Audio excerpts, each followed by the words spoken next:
Lori, did he express to you that he liked being on the program?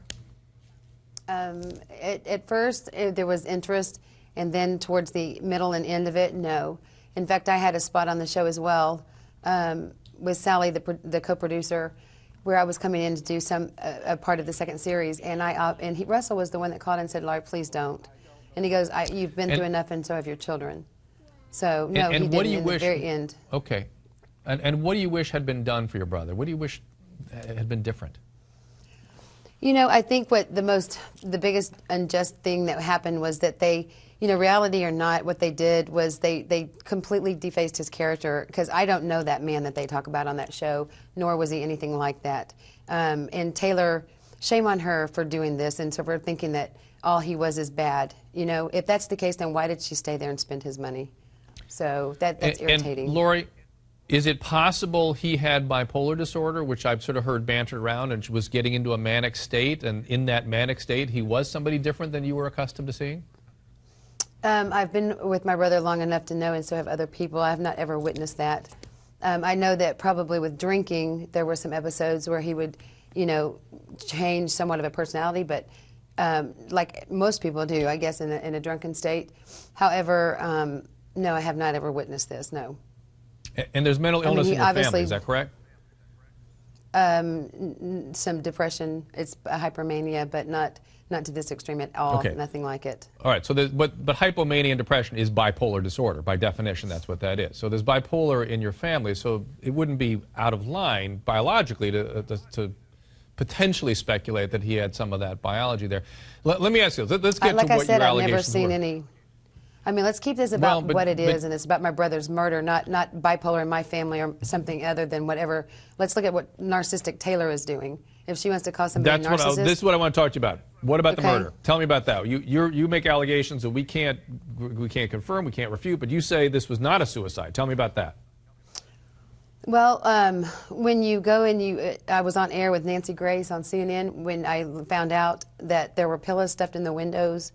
The coroner indeed told my mom that there were no bruising, there were no bruises on Russell's body or nothing out of the ordinary. That didn't appear like it wasn't suicide. And then on live on the air, I learned that he was bruised on the right side of his body. His foot was on the floor with cuts on it. There were pillows in the window. There's a lot of grave evidence things that are just not normal. Taylor's behavior, why wouldn't she call us and tell us that Russell had died? And have somebody else call us 24 hours later, not the day, not right then. There's a lot of red flags to me, as well other people, that I want answers for. Can you tell me some of those other red flags? I mean, so far, not sure. Sure, there's the Taylor going into his office, probably when he was not even cold yet, unauthorized, and not once, but probably, they said twice. What was she looking for? Why was she trying to protect herself, which was their comment when I asked why she didn't call my mom or dad to tell them that their son had died. And she's protecting herself from what? She knows something. I know in my gut that she knows something. That's a pretty harsh allegation, right? Yes. Does it? Why would she say she was scared?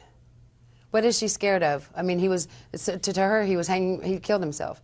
That's all she seems to think. You know, there's way more going on than that. If you read any of what's going on. And what if she was an abused woman? What if he was in a bipolar manic state and committed suicide, as often happens? And what if he was drinking? And what if he had some outbursts where he struck her? What are we to do with that? Well, then we would, whatever we could have done to help her through it, if she would have given us the opportunity, but she didn't. She took it upon herself to do this the way she did, and that's the unforgivable part. It's not that she's an abused woman. That's not the problem here. I mean, it's not why we're not talking. I mean, I didn't know there was a problem with Taylor and my family until all this happened, and she didn't contact us. I mean, where does all this come from? Like it's our fault or something. Now you live far away from them. You said you were in the house only twice. How about Kennedy? How about the daughter? Are you concerned about her? Very much so. And let me let you guys know something. We're not out of touch for any reason other than she does not, I've never been given her phone number. She's never said, call me. She's never reached out to me either. So, and my mom will attest to the same thing. She kept my brother more to herself. All right. Again, that's all behavior when a family has something to hide, and when there's abuse in the family or substances, it's people tend to isolate, and we always say you're as sick as your secrets. But Laura, I appreciate you coming in. Good luck with your recovery, and I'm sorry to you and your family about Russell's loss. Regardless of how this went down, it's a sad, sad situation. Now,